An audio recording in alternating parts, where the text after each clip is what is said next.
Okay, filtering in. Good evening. Good evening to you, Dan. How are you, mate? Very well, thank you. Very exciting times. I wasn't sure how much news there was going to be every day in this sort of this mayhemic, period of time right now. But yeah, a few bits and pieces came through yesterday. For those of you watching at home, welcome to you. As you can see, Tom Papley's joined us tonight. We've completely lost our shit. Tom Papley is basically already ours, and I'm really enjoying it. Dan, what about you, mate? How's the recall from the Papley I, news going? I'm just on a permanent high. Do you know what I mean? I mean, it's the fact that we've had a solid player nominators as well. It hasn't dragged out. Yep. So I mean, I think that's the biggest excitement for Carlton fans is we're starting to get these players want to come to us. Yep. It's good for a change, isn't it? I actually thought this was going to be Dylan Shield all over again, and I thought it was going to drag and drag and drag, and we've got him, we haven't got him, but it's nice to know that we have got one that we're actively working to finalise. Yep. Absolutely. And then I'm looking forward. I saw the graphic today on the Carlton website of Tom Papley in the Carlton jersey, and I just had to get it. I had to work my magic and just get it as best I could. So he'll sit in that corner there for as long as we have. Mate, before we say good evening to everyone, why don't you give us a quick update on the new page and the new journey and what's happening, and then we'll get through all the news. Riley Knight, we've got, it's not an exclusive, but a proper update on the Riley Knight situation, the Crouch brothers, and a mystery recruit. So, Dan, tell us a little bit about the journey and what's happening, mate, and where can we find it? Yes, on Facebook, The Journey, Pom in Oz, you'll find me. It's just chronicling my journey from being the fat, chubby, humorous Pom that we all know and love to being healthier not only as a body and in a physique, but also mentally. So I'm embarking on a 12-month journey to learn to play football, to get into the shape of my life, and also learn a lot about myself along that journey and learn a lot about some random guests we're having. We've got weird and wonderful people joining us, share their stories in life, and try and correlate the Carlton mantra of sound body, healthy mind. I believe they're very heavily linked. So, yeah, it's going to be an exciting journey. Absolutely, mate. No, I'm looking forward to it. For anyone who... So the page name is Pom in Oz? Yeah, Pom in Oz, The Journey. Okay, The Journey. I like it. So for those of you, feel free to follow Jan on down on the journey. It's going to be a lot of fun. It's going to be good to see you evolve as well, and I'm proud of you, mate. So well done. Cheers, my friend. Look, let's get stuck right into it. There's a bit to get through. I think we should probably kick things off with. Let's start with Andrew Phillips, because there's been a bit of a mixed feel about this one. I was listening early today to the trade radio. There were talks that he had been offered a 1-year deal at Carlton yesterday. That is, which sounded about right. Sounded right for what he was worth. There have been some reports filtering through today that he did a tour at Essendon, which probably makes sense. I mean, if he wants the second year, he's probably going to have a meeting elsewhere. What did you take of this one? And for those of you watching at home, what do you think about Andrew Phillips? Should we really fight to keep him for another year and you sort of bridge the gap between Tom De Koning and Cruiser, or do you think we should let him walk? It's a tough one, isn't it? Because, I mean, like, for me, we do need that. TDK is not ready should Cruiser go down to do that full time. Mm-hmm. He hasn't had enough ruck hours in the VFL for a start. So for me, we kind of need Phillips there. And I keep saying we're going out looking for ruckman replacements. Darcy Cameron, we know I'm a big fan of him. It's going to cost us something when we've already got that guy there who seems willing to play second fiddle. It's not like he's banging down the door and wanting to be first choice. He's been more than serviceable, and we know he gets along with the midfield. So for me, it makes sense if we can keep him. Like, if it's breaking the wage bank, though, probably not. But for me, I don't see the harm in 2 years because I think we need service for 2 years. And can we trust Cruiser to play 44 games in 2 years? Probably not. Yep. No, I think for me, you're spot on. I think for me, it's all about Tom De Koning. And the reality is, it's a bit of a risk. It's a massive risk letting him go, because you really put the faith in Tom De Koning to step up. I think we've probably got to keep him, definitely for next year. But I understand it from his point of view, in that if I'm his manager, trying to get the best deal for his client and for himself and for his life. And a 1-year deal is just not going to cut it if you're in the Andrew Phillips camp, unless you believe in where we're going as a club, unless you want to be a part of the group, unless you feel really connected to it all. So you might need to give him the 2 years to keep him at Carlton. Otherwise, he's going to get a spot somewhere else. Someone will pick him up if he doesn't get what he wants here. That's how I feel. Oh, definitely. He does very well. I mean, it's 70% hit outs to advantage. He's phenomenal for any ruckman. Yeah. So, I mean, he's a very good ruckman in his own right. I mean, just for me, though, I never understand these ruckmen and players who want this 2 years when they're offered a year. Like, why don't they back themselves in for the second year? Yep. Like, for me, I think he's worth 2 years. Like, personally, he's 28 years old. So he's still got a lot of football ahead of him. So I don't know why Carlton are playing hardball with the second year. Yep. To me, for me, it just makes sense. Just makes sense. Just get it done. That way you cover any insurance if Tom De Koning is still not ready next year, or touch wood if there's an injury, and then we can worry about 2021 after that, because you think by then Tom De Koning is ready to go, playing first league football, and he's just playing week in and week out. That's the idea, I think. Oh, I mean, I expect Carlton have learnt the lesson from the Cruiser past of bringing him in way too early, and we're now bearing the fruits of that negativity, that his body's breaking down because he's played a lot of football. Yep. So for me, totally. Like, De Koning's going to be brilliant, but I'd like us to just treat it with a little bit of kid gloves on that one. Unless we're going to get Grundy as the big shock recruit. Tell you, if we got Grundy and Papley, I'd lose my mind. Yep, 100%.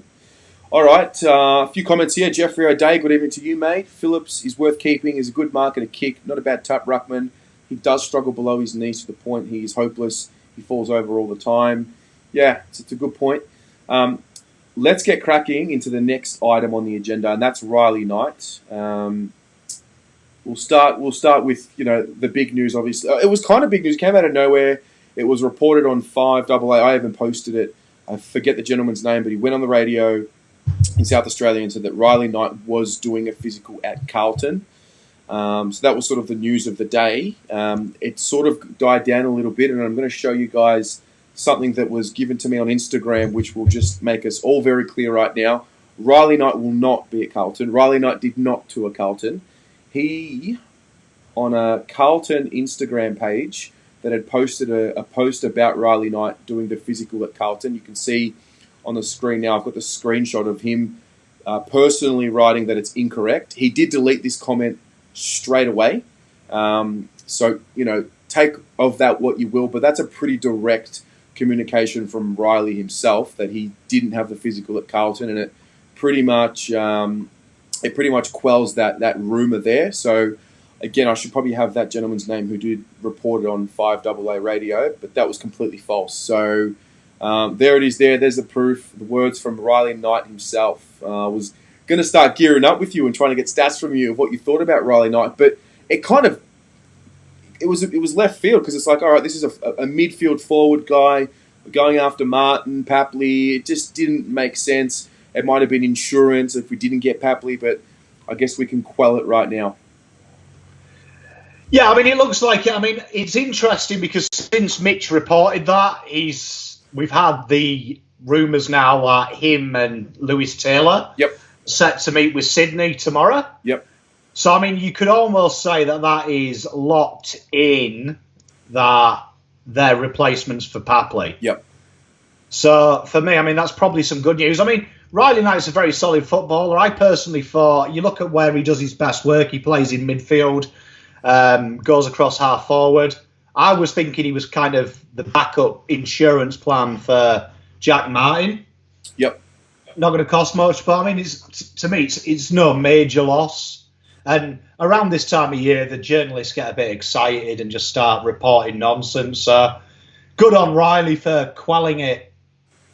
So there it is there. Riley Knight did not do a physical at Carlton. And there's your proof there. It was fun while it lasted. Okay, let's talk a little bit about... We'll open this up a bit. This is just more of a discussion. There's no news here. The Crouch brothers are in the news for whatever reason. As you can see him here. This won't become small. But tell me a little bit about the Crouch brothers, because there's the Gold Coast situation that could be going there. There's a bit to this. I wouldn't mind having a look at Brad if he's available. What do you think? If you're watching, do you think we should go after one of these Crouch boys, both of them? How do you get it done? Dan, I'll start with you. It's a tough one with these because the Crouch brothers are just like probably... I mean, well, they are statistically the best combination in the comp. So, I mean, they fly together. And I know... I see on the Carlton pages, Carlton fans don't like them, and I have no idea why we don't like Brad and Matt Crouch. They are very, very good footballers. Very good players. Like, there's no getting away from it. They are walk-up starts on their day. And, like, they're phenomenal talent. I mean, like, both of them ranked top 10 for midfield stats between them. Both of them find the ball at a tremendous rate. You've got, like, Brad, he's kind of like, the Sam Mitchell type. He does the simple things really well, keeps the change moving. Matt's kind of a bit more penetrating inside 50. I mean, for me, both phenomenal footballers. I mean, like, this season, like, both of them have had over 40 touch games. Yeah. I mean, that's insane. And that's one thing we don't have at Carlton. We don't have a natural accumulator of possessions. Like, West Coast have got Gaff. Richmond have got Prestia. The list goes on. Carlton probably could do with someone who just moves the chains, just keeps the ball rolling. Yep. And they fit the bill. I mean, probably not on the top of your shopping list, I'd say, but very good footballers. Yep. My only reservation is do they work so well as a combination? Because historically, when Brad's out and Matt's out, the numbers aren't as good. Mm-hmm. So are they a package deal? I mean, I am hearing talk that they're going to bundle up some future firsts, Gold Coast, and try and get both Matt and Brad. Mm-hmm. So watch this space. I can't see Carlton going in for him, though, to answer your question. I don't think they are on our radar at all. Yeah, I mean, I like the idea of Brad, if any of them, personally, because I still think that we do need a big-bodied midfielder, just to get in there. And, obviously, we did go after Canelio. Ollie Wines has kind of been floated up and down here, but I mean, I don't personally see Ollie Wines happening. There's a bit of movement on Big Footy in the Port forums and in the Carlton forums, and had a few messages about the Ollie Wines rumours getting warmer and warmer. I can't personally see it, but so for me, it kind of says to me there is something at play here for one of these midfield guys, and Brad Crouch fits the bill for me. Obviously, you're going to have to give up picks and a player. Kind of thing. So yeah, just wanted to float it out there. Seems to be a pretty a general agreement into if we should be going after these boys. I think there's an argument to be had that we probably need an inside midfielder. I've said it all along though. I back Setterfield, Stocker, Ed Kerner, and Murphy to hold that tide while Stocker develops the engine and the body. Because you've got to remember, guy's a Moorish medal. He's not a mug inside midfielder. And he's kind of going to be like the TAFE Cripps. So for me, I'm quite happy. If it's an Ollie Wines, though, I do like Ollie Wines. I'm partial to Ollie Wines, I've got to admit. Yep. The guy's a little mongrel. I do like Ollie Wines. Mm-hmm. Daniel Kaya believes we should stay away from Ollie Wines. Good evening to you, my man. Jeffrey O'Day would be happy to have the Crouch brothers. However, we have Setterfield, JSOS, and Kennedy. We'll be fighting for the other big-bodied mid, and I reckon Gibbons and Fish will fight it out for that accumulator type. Gibbons' linking play was significant at the back end of the year. It's a good point. Josh Winch thinks that we should offer next year's first-round pick for Brad Crouch. And Friday. David says that come on Friday, then we'll see who we'll get. Yeah, well, hopefully there's some news that pops out around the BNF. Should be a good one. Oh yeah, we'll be there. So I mean, you can guarantee. Here's Pommy's prediction for the Brownlow. For the John Nichols, that we'll get. I reckon Marchbank will renew his contract on the Nichols Day. I reckon Newman and him will announce they've signed long-term contracts. Okay, it's my prediction. I like Mystic this. Dan. I like this. Dane's got a riddle. Think of North Melbourne, south of Brisbane, and his surname is a colour. Talk has been that it would be someone that a lot of Carlton supporters may not be happy with. Which means I'd probably love him. Okay, good segue, because we're going to go into this next part here. Dan, I guess for you, you're really going to take this away and lead this. So the talk of the town has been about a mystery player that we're going after, and Dan's got a bit of, I don't know if it's a conspiracy theory, but mate, take it away. Give us an explanation of what you're going with. To use a bit of the X-Files music... Me and my good colleague Dane, we're having a good long chat. So the evidence at the moment that is all over Big Footy, it's been talked about on trade radio, it's been talked about the radio stations. Sauce is up to something, right? So what we know is he's an interstate player. He's in the finals. He's played in finals. And two people now have mentioned, we know who it is, but we can't say because we'll get shot. And I'm putting it to you that GWS, right, need to re-sign some players. So I reckon it's a GWS player, and I reckon it's Toby Green. Toby Green.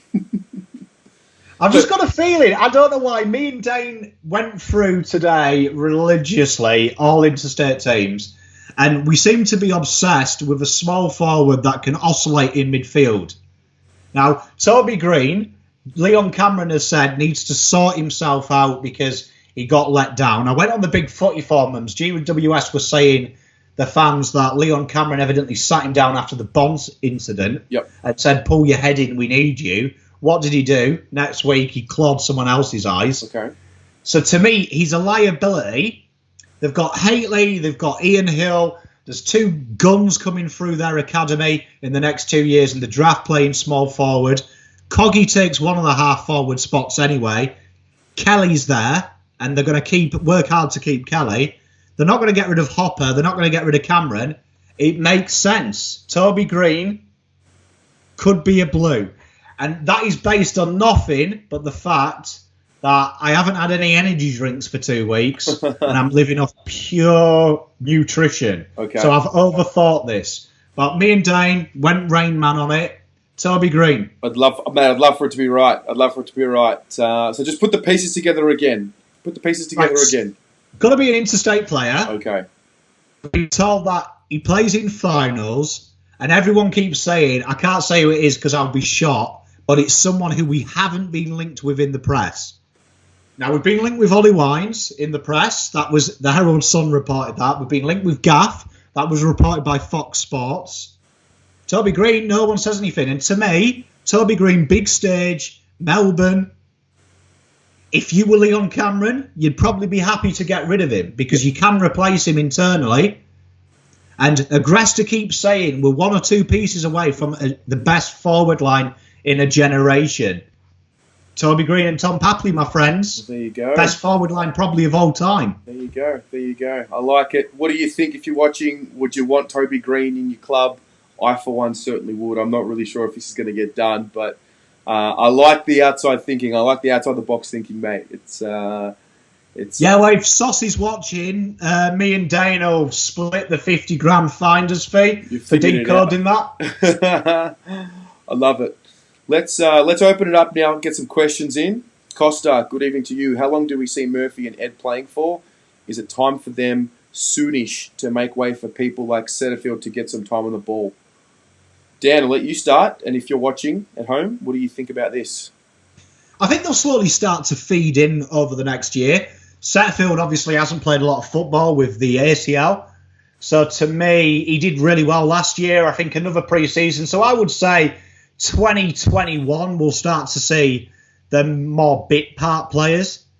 But I mean, I do foresee Murphy and Curnow to play on probably till at least 2022. Yeah, I agree. I think we probably went a little bit too far away from them thinking that the kids were ready to take the mantle this year with Bolton early in the season, and we found out when Teague came in that you got to put him back in the middle. So, yeah, I think Teague, he's very focused on that as well. Yeah, slowly building. I think Ed has still got. I think they've both got 2 years at whatever level they're playing at this year. I think they've both got 2 years left, and then we'll see what happens after that. I think Murphy can be one of those players that plays until he's 34, 35. I know he's very banged up, but the thing is he's missed football, so maybe having all that rest and that rehab time is going to prolong his career. I'm definitely just making the case for him with a biased pair of glasses on, but I'll take it.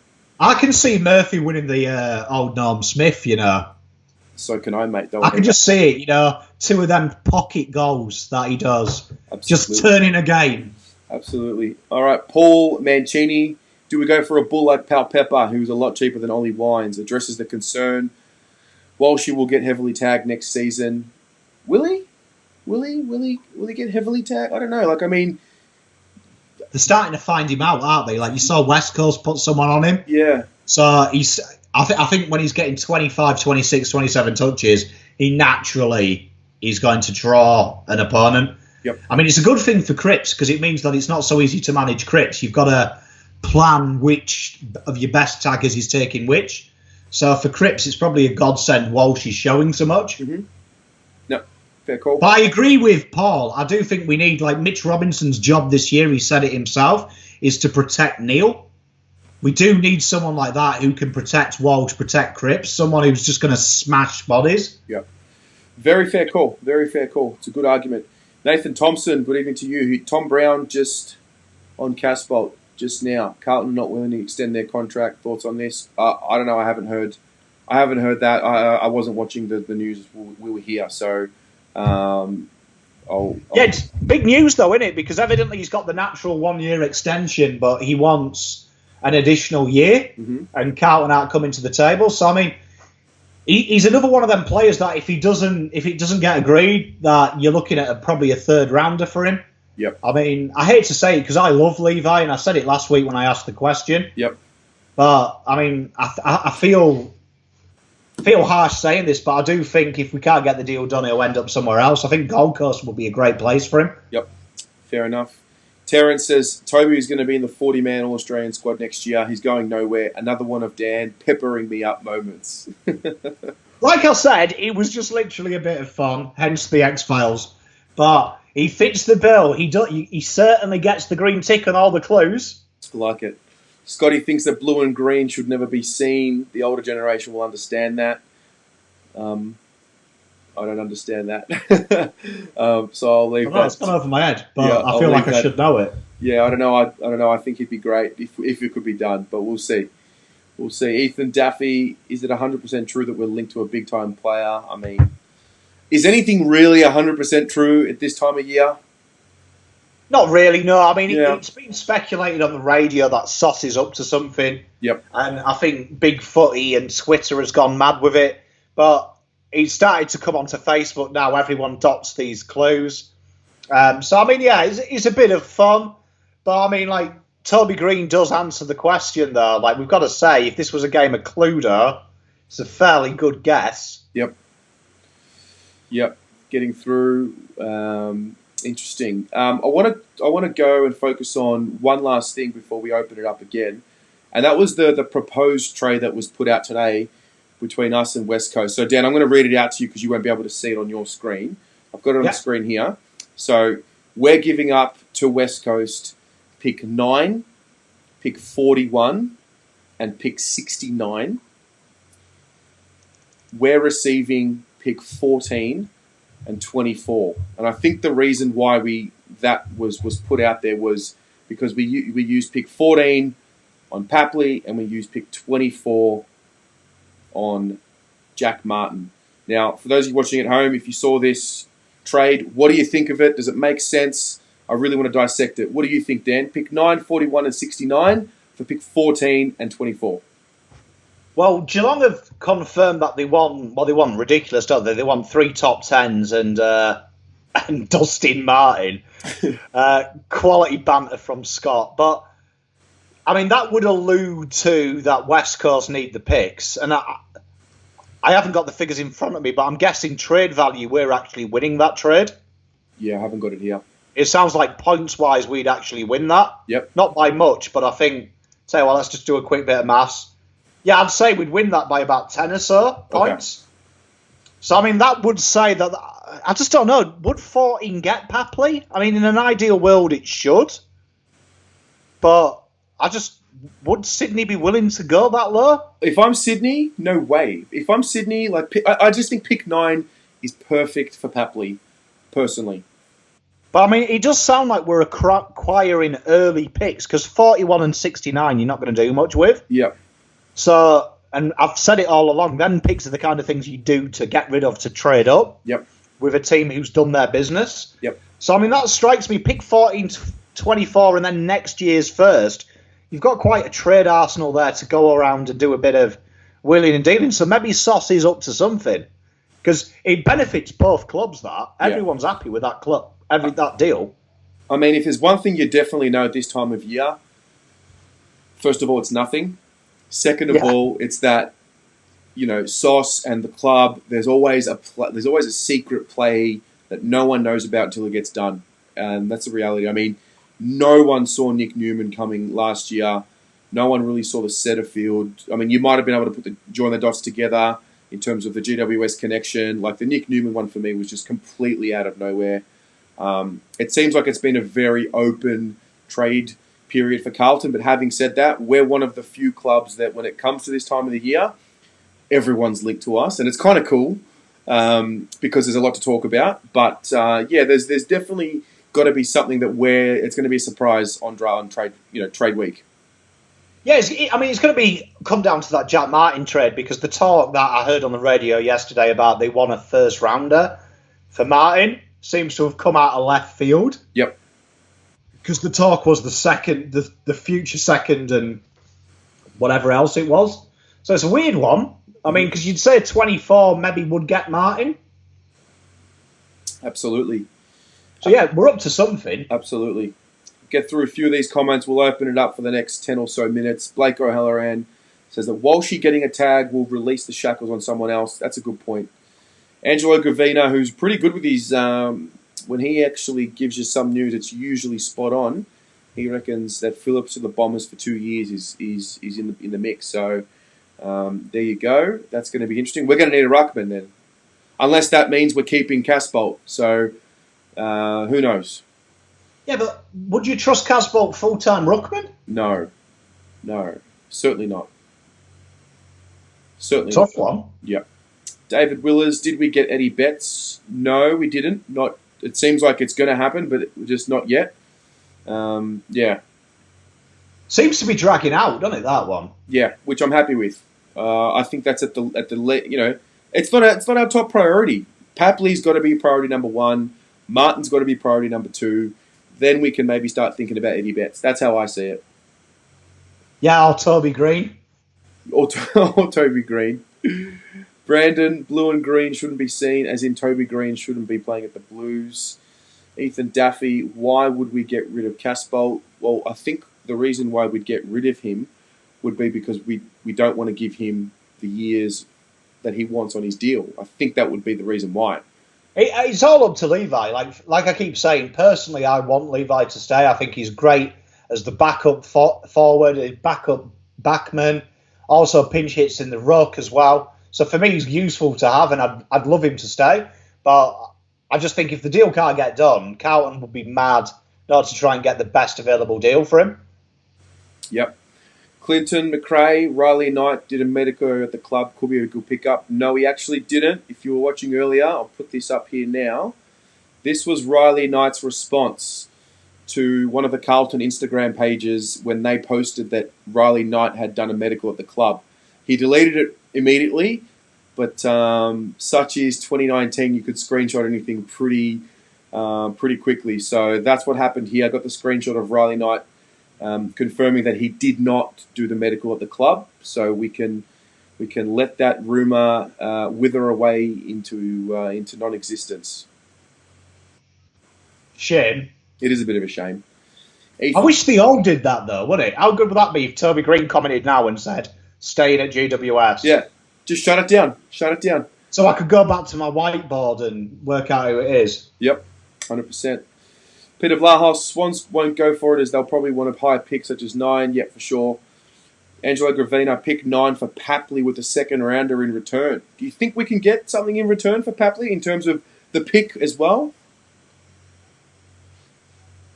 I think it depends on what Sydney have to give up for Mr. Danaher, because I'd imagine if they've got to give up what's rumoured, and that's a top 10 pick, yep.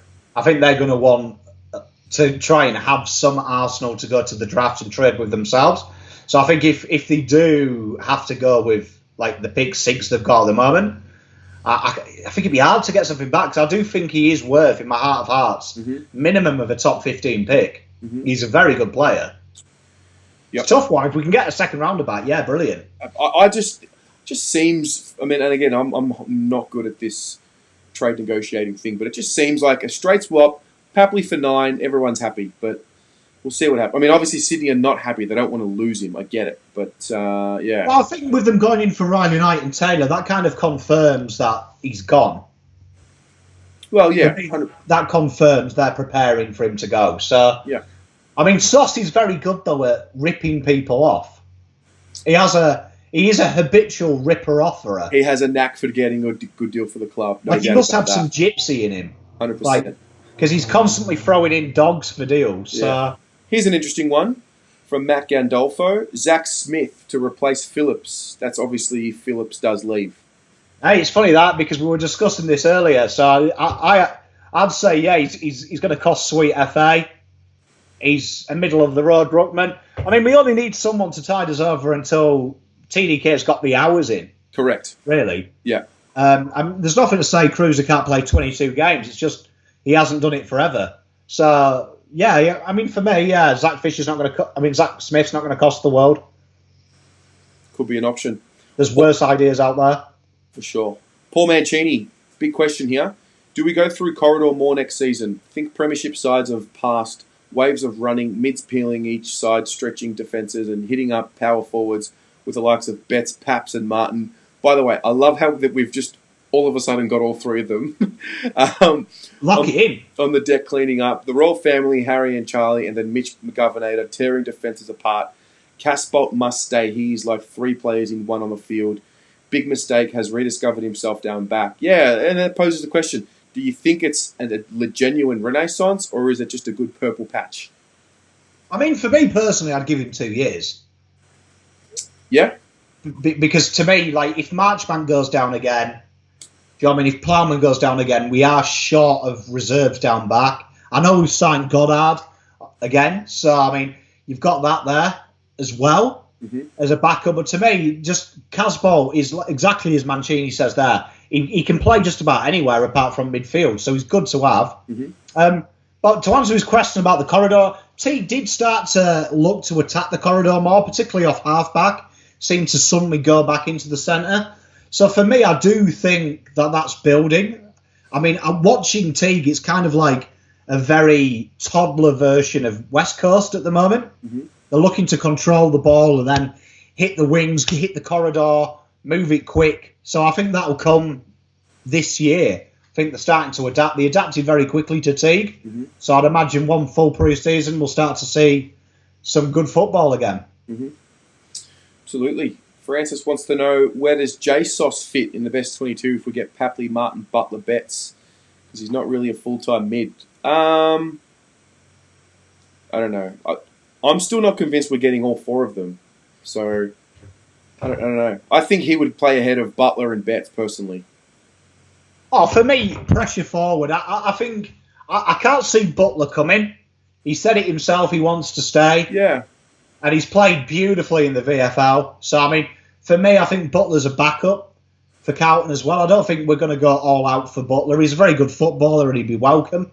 Just can't see all 4. I think we'll end up with Betts, Papley and Martin. I think they'll end up. So for me, I see him as that pressure forward. I think we'll see him again in the pocket, doing what he does best. It's not Carlton without Silvani. Very true. Paul Dyatt, Martin could not even get a game at Gold Coast in the back half of the season, and they're asking for a first rounder for him. I'm not sure if it's he couldn't get a game or they knew he was leaving, so they didn't play him. But nevertheless, it plays in our hands. You can't ask for a first rounder if you're disgruntled with him. Well, I can't believe they've got the cheek to actually ask for a first rounder when they've just been gifted like every draft for the next 10 years. Yeah.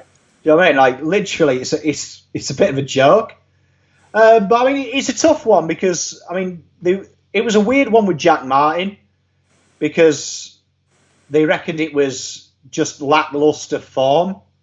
But then there was a lot of noise coming out that it was, because he's refusing to sign a contract and wants out. So it's tough to read. I mean, Jack Martin is a good footballer. Is he a first rounder? No, he's not. But it's a seller's market, unfortunately, in the AFL. 100%. Good question here from Costa. Do you see Doherty struggling next year, or will he surprise us all and bring back his All-Australian form? I don't see him being All-Australian next year. I, for one, what I'm going to be doing with Doherty is I'm just going to have zero expectation on him. I'm just wanting him to get through the year. I'm not putting All-Australian squad. I'm not putting 25 touches, just average on his head. It's just get back to playing footy. What do you think watching? What do you think we're going to get from Doc next year? Dan? I think it's all going to be how he adjusts because traditionally, when you hear the guys who have had more than one ACL, they all say that he was kind of like relearning football again. That the lateral movement slows down. Do they trust the rebuild on the ACL joint? Rah. So, I mean, I think the way he plays, I can't see it affecting him too much because he's very Nick Haynesy. The way he plays, he kind of chases it down, intercepts, uses it efficiently. Beautiful deliverer by foot. So, I mean, all Australian, maybe a push, but I do expect him to be good.